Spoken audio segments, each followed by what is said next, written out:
Par où commencer? Par où commencer?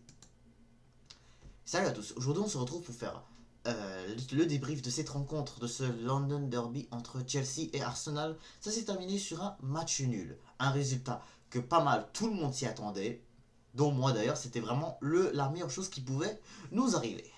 Alors là, qu'est-ce que je peux vraiment dire sur cette rencontre? C'est que vraiment, si seulement juste on avait déjà cette équipe qu'on a eue aujourd'hui, face aux autres clubs comme Newcastle United ou l'Inter Milan ou même face à Bournemouth, franchement, on aurait pu toutes les remporter ces rencontres-là. Liverpool, on comprend, voilà, c'est Liverpool en face, tu fais match nul contre eux, c'est pas mauvais, mais Chelsea, même chose avec Chelsea qui est vraiment une très très bonne équipe aujourd'hui. C'était vraiment une très bonne équipe de Chelsea, ce que j'ai vu, c'était pour moi l'un de leurs meilleurs matchs que j'ai vu cette saison. Avant de parler de ce match, pour de vrai, n'hésitez pas à vous abonner, liker, commenter, et ça va faire toujours un très grand plaisir de vous avoir dans mes vidéos. J'ai tellement cru que c'était la fin, donc mais non, j'ai juste perdu un petit peu la tête parce qu'il fait déjà nuit, mais en tout cas. Donc oui, ouais, Chelsea nous a accroché, voilà, étant une équipe qui était devant nous après avoir fait match nul à Old Trafford contre Manchester United la semaine dernière. Ils ont réussi à nous accrocher, franchement, alors que pour de vrai, notre match n'a pas vraiment été aussi mauvais. Tout comme Chelsea d'ailleurs, hein. Chelsea, il y a des gens qui disent ah Chelsea aurait dû gagner, Chelsea aurait dû gagner, bah oui, ils ont eu quand même beaucoup d'occasions. On pourrait dire un peu plus que nous parce que quand même c'est vrai qu'ils ont eu des tirs, des occasions quand même assez dangereuses et franchement c'est une équipe qui est surtout très forte pour sortir les ballons. Faut dire qu'un d'un côté aussi on a eu vraiment chaud parce que là voilà Chelsea nous a vraiment fait un match très pour de vrai Chelsea nous ont fait vraiment un match très compliqué et aussi il faut qu'on précise que on précise que cette équipe de Chelsea ils ont vraiment joué parce qu'ils voulaient juste vraiment nous battre. Parce que voilà, après leur victoire de 8-0 en Conference League, leur but vraiment c'est qu'ils avaient juste vraiment envie de remporter leur match contre nous. Et on comprend ça, hein, c'est une très très grosse rivalité Chelsea-Arsenal. Et quand tu regardes juste, surtout quand tu regardes juste vraiment les tensions vraiment que les deux clubs ont, à quel point vraiment les deux équipes se détestent trop, c'est sûr que vraiment que tu perds face à vraiment une équipe face à vraiment des ennemis là, comme Chelsea, ça serait vraiment chiant. Et là, parlons de l'équipe et en commençant d'abord par David Raya, vraiment très beau match.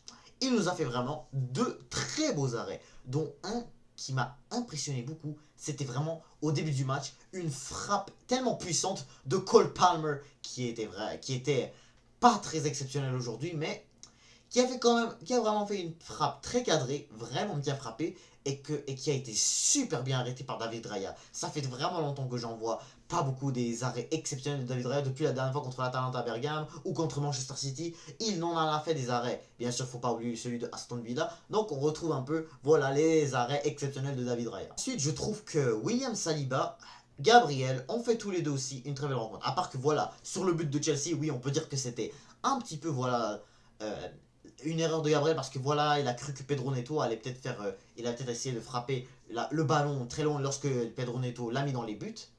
Mais ça n'empêche pas vraiment que voilà, il a vraiment bien joué, tout comme aussi, faut parler de Ben White qui a fait quand même un match assez correct un petit peu en lui faisant en faisant parfois pas mal de fautes, hein, quand même, c'était compliqué un peu de son côté, parce que le rendu à sa place, il y avait quand même un Pedro Neto, qui avait quand même un Pedro Neto qui a été partout dans le match. Ensuite, j'ai vu un Jurien Timber qui a été exceptionnel, ouais, on va dire ça, parce que je sais que, voilà, de son côté, il avait un Madway qui était capable de bien faire attention à un Madueke, comme le cas de l'autre jour avec Mazraoui qui l'a pas lâché, mais là, on voit vraiment un Timber qui fait juste vraiment les matchs. Et pour de vrai aussi, hein, faudrait aussi que je vous parle de Timber quand il avait le ballon aussi. Parce qu'il y avait une fois, là, il a fait vraiment une très belle contre-attaque, un superbe dribble, mais malheureusement la frappe n'a pas été cadrée, parce que sinon ça aurait été un but magnifique s'il aurait dû la mettre.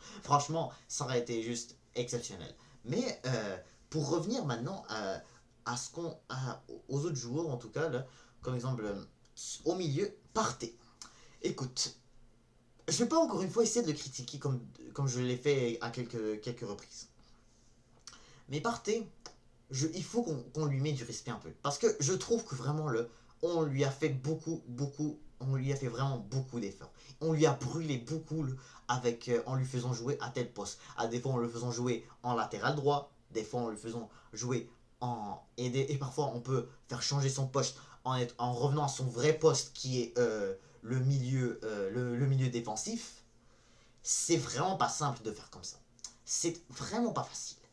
Si je serais Thomas Partey, je trouverais ça compliqué de jouer comme ça parce que là, la dernière fois contre Liverpool, il a dû jouer latéral droit et il a vraiment bien fait ça. Hein. Il lâchait pas du tout Luis Diaz. Et ça lui arrivait des fois aujourd'hui contre Chelsea que Partey des fois, ça lui arrivait des fois que quand on le voit avec le ballon, c'est compliqué. Quand on le voit aussi vraiment, qu'on le voit des fois en train ça lui arrive juste des fois de perdre des ballons. Et c'est vrai que pour de vrai, des balles perdues, on en a eu beaucoup. Que ce soit de la part de Odegaard, que ce soit de la part de Rice.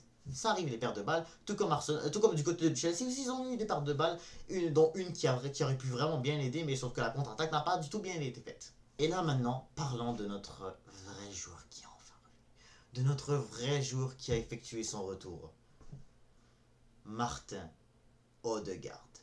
La passe décisive qu'il a délivrée à Gabriel Martinelli pour qu'on marque enfin un but. C'était vraiment exceptionnel. Et je trouve vraiment que si, juste dans des matchs contre l'Inter Milan, ou contre... Bah écoute, l'Inter Milan quand même ils ont bien défendu, donc en même temps on a vu que c'était... On comprend pourquoi ça a été difficile. Mais si face à l'Inter Milan, face à Newcastle, face à Bournemouth, face à même Liverpool je dirais, dans les 4 matchs qu'on a eu après la trêve de octobre, pour de vrai, ça aurait beaucoup bien aidé. Beaucoup bien aidé. Et aussi, hein, je peux dire que quand je vois juste du côté de Declan Rice, que lui aussi, comme j'ai parlé de ballon, mais aussi vraiment que lui et Odegaard ont quand même commis deux fautes avant la mi-temps qui a quand même cherché des problèmes. On dirait comme si vraiment notre équipe a commencé à chercher des problèmes. Après vraiment le but de Havertz euh, qui a été hors jeu, voilà, qui a été hors jeu de jeu vraiment très peu. Mais on va y parler après. Mais en tout cas, quand on voit juste Odegaard Odegaard qui a fait faute, voilà, Palmer a eu 2 coups francs. Et là, les supporters des autres clubs de Chelsea, ou peut-être même on va dire ceux de Chelsea, voilà, peut-être nous aussi, mais en tout cas, on va voir ce que les autres disent, parce que là, il y en a qui disent que Palmer n'était pas là. Et c'est vrai que vraiment Palmer, à part vraiment la frappe qu'il a faite, Palmer, je l'ai vraiment pas vu si dangereux que ça aujourd'hui, à part du fait qu'il a fait cette frappe de tout à l'heure, mais Palmer, pas exceptionnel. Mais en tout cas, il a fait les 2 coups francs, c'est lui qui les a tirés et c'était le même scénario. On a réussi à le mur a réussi à l'empêcher de tirer et franchement on a très bien fait ça hein. Parce que là, il faut se rappeler que il y a pas longtemps, c'était il y a un mois je crois quand ils avaient affronté Brighton que voilà, il avait mis un coup franc de malade là, face à pour mener 2 buts, pour mener je sais pas combien mais peu importe. Palmer Palmer aujourd'hui en tout cas, c'était pas le Palmer que je m'attendais de voir. Ensuite, t'as Bukayo Saka qui a été quand même correct, je dirais, là, parce que quand même c'était compliqué le lui face à Cucurella, là, parce qu'il y en a qui disent que Cucurella était nul, mais pas totalement. Je trouvais que Cucurella quand même restait beaucoup sur Bukayo Saka. Lui et l'autre là, Lavia si je me trompe pas. Mais franchement, Saka quand même il a essayé de son mieux. Hein. Il a essayé de faire son mieux avec les centres aussi. C'était pas simple. Juste vraiment c'était pas simple. Chelsea ont bien fait ça en défense. Écoute, faut dire que le but de Martinelli, hein, faut dire que le but de Martinelli aussi, c'était vraiment une erreur de défense aussi. Hein. Parce que lui, il croyait que ça allait être hors jeu. Même moi, je croyais que ça allait être hors jeu quand j'ai vu juste le but de Martinelli. Mais Martinelli, il a marqué son but. Et ensuite, je vois vraiment que ça célèbre comme si vraiment c'était un but. Voilà, c'était un but. Mais vraiment, c'était vraiment la faute surtout de 2 défenseurs de Chelsea qui ont vraiment laissé Saka et Martinelli tout seuls devant les buts, vraiment, avec cette belle passe décisive de la part de notre capitaine norvégien. Et maintenant, parlons du but qui n'a pas été compté de la part de Kai Havertz. Et ben, ouais, là, franchement, j'étais tellement dégoûté parce que là, j'étais comme, c'est bon, enfin, on a marqué un but. Mais là, comme j'étais dégoûté par la suite, c'était en jeu vraiment de très peu. Je crois que c'était sa main, genre, qui a vraiment comme dépassé. Mais en même temps, il faut dire que Chelsea, les Blues ont vraiment bien fait ça. Franchement, ils ont très bien, ils ont vraiment très bien essayé de nous avoir. Et là maintenant, il y a les supporters de Chelsea qui font que insulter Kai Havertz. Franchement, Écoute, vraiment, les supporters de Chelsea, vraiment, on dirait qu'ils ont perdu la tête après le match en voyant, genre, que Kai Havertz était, je sais pas, en train de pleurer, là, mais comme ils ont pris vraiment une vieille photo, là. Vraiment, ils ont compris une vieille photo juste pour vraiment l'insulter après le but, qui n'a pas compté parce que je vois sa célébration, il a fait ça dans sa célébration, mais en même temps, là, parce que quand même, ils lui auront. C'est quel joueur en 2021 qui lui auront fait gagner la Champions League, la Ligue des Champions, contre Manchester City? Qui est-ce qui a marqué le but? C'est exact, exactement. C'était Kai Havertz. Donc là, je comprends même pas qu'est-ce qu'ils ont les supporters de Chelsea là. Qu'est-ce qu'ils ont contre lui juste parce qu'ils sont partis chez nous, leur ennemi, hein, leur pire ennemi, comme étant prétendant des pires ennemis. Écoute, il y en a sûrement beaucoup qui vont critiquer Leandro Trossard après avoir raté cette occasion. Déjà, je pense qu'il a été hors jeu. Je pense, hein, vous pouvez me le dire si je me trompe, mais je pense qu'il était hors jeu. Premièrement. Et deux, même à ça, ça montre à quel point là, Trossard a été très bon aujourd'hui. Pour de vrai, c'était. Pour de vrai, c'est là où je vous dis, Trossard deuxième mi-temps, c'est largement différent à Trossard, à titulaire là. Vous avez vu Trossard aujourd'hui là? Il a même pas. Et il a, même si qu'il a raté cette occasion à la fin là, oui, je sais. Mais franchement, là, il en a eu. Pour de vrai, il nous a aidé à procurer quand même beaucoup d'occasions après avoir,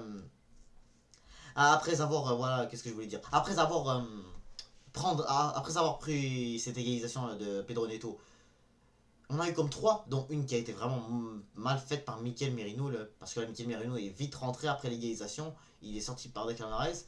Et Merino, quand même, écoute, comme je vous le savez, j'aime pas trop quand il a le ballon dans les pieds, et des fois il me fait peur. Donc voilà, j'essaie de rester quand même positif quand je le voyais, mais que là on avait quand même trois bonnes occasions à la fin du match, dont celui qui était hors jeu, voilà. Mais sinon il y avait une autre là qui a été bien. Je pense que c'était Saka qui avait fait la passe, je me souviens plus c'était vraiment qui. Mais Mikel Merino n'a même pas osé essayer de tirer avec son pied. Même pas. Et malheureusement, on n'a pas pu marquer ce deuxième but. Mais franchement, on aurait vraiment pu. On aurait vraiment pu. Ouais, on aurait vraiment pu marquer un deuxième but sur cette action-là. Et, sans, sans oublier, bien sûr, il y avait une tête de Mikel Merino qui a été beaucoup mal faite. Vraiment mal faite. Mal tirée avec sa tête. Et ce qui fait que voilà, on a perdu une bonne chance de gagner ce match, voilà, et de gagner les 3 points. Écoute, que tu aies fait match nul aujourd'hui, c'est en tout cas mieux qu'une défaite. Surtout que c'est face à un Chelsea qui a vraiment bien joué. C'est comme à Newcastle la semaine passée, vraiment, si on aurait pu faire match nul, je serais vraiment pas très dégoûté. Mais, franchement, ça aurait été mieux une victoire quand même. Mais écoute, on a fait match nul, c'est pas très mauvais parce que voilà, quand même, là, on est retourné dans le top 4. C'est pas comme si on aurait dû perdre, on aurait dû continuer de baisser, je pense. Là. Même si que quand même, hein, voilà, on a vu que Tottenham, ces gros nullards de Tottenham, ont perdu à domicile contre Ipswich Town, qui ont eu leur première victoire de la saison. Ipswich Town face à Tottenham, ils gagnent à domicile, à l'extérieur, à domicile dans le Tottenham Hotspur Stadium. Tottenham perd contre une équipe qui est arrivée pour la première fois en Première Ligue. Voilà. En fait, je voulais dire qu'en fait, qu'ils ont gagné pour la première fois cette saison en Première Ligue. Voilà, c'était face à Tottenham, au Tottenham Hotspur Stadium. Voilà, là où est-ce qu'ils ont joué, voilà, ils ont gagné 2 buts à 1, donc vraiment ça m'a surpris quand j'ai vu ça. Je m'y attendais largement à une victoire de Tottenham après leur match que j'ai vu la semaine passée contre Aston Villa. Je me suis dit oh là là, Tottenham, hein. Donc au final, on dirait que cette année Tottenham vont faire exprès, hein, pour essayer de nous sauver vraiment des résultats catastrophiques. Mais sinon, Nottingham Forest aussi, qui était troisième avant, et bah ils avaient perdu contre Newcastle United, ce qui a fait que Nottingham Forest sont pas placés maintenant derrière nous, juste avant qu'on va les affronter après la trêve internationale à l'Emirates Stadium. Donc on ait fait match nul, je sais, on est toujours 4 points derrière City, 9 points derrière Liverpool, mais la ligue est encore longue. Comme je vous l'ai dit, la première ligue c'est encore long. Ça peut passer vite là, mais quand même elle est encore longue, il reste encore des matchs, 27 rencontres je pense, pour essayer vraiment de pouvoir espérer gagner d'abord et ensuite espérer voilà que Liverpool se fasse arrêter par quelqu'un, City pareil, voilà, qui continue de perdre des points. Donc ça serait vraiment le temps. Ça serait vraiment le temps d'essayer de le faire. et que surtout et que surtout vraiment on puisse retourner vraiment en force pour essayer de peut-être réussir à avoir le titre. Donc c'est la fin de ce débrief, n'hésitez pas à vous abonner, liker, commenter et je vous dis à toutes. Hop de golf.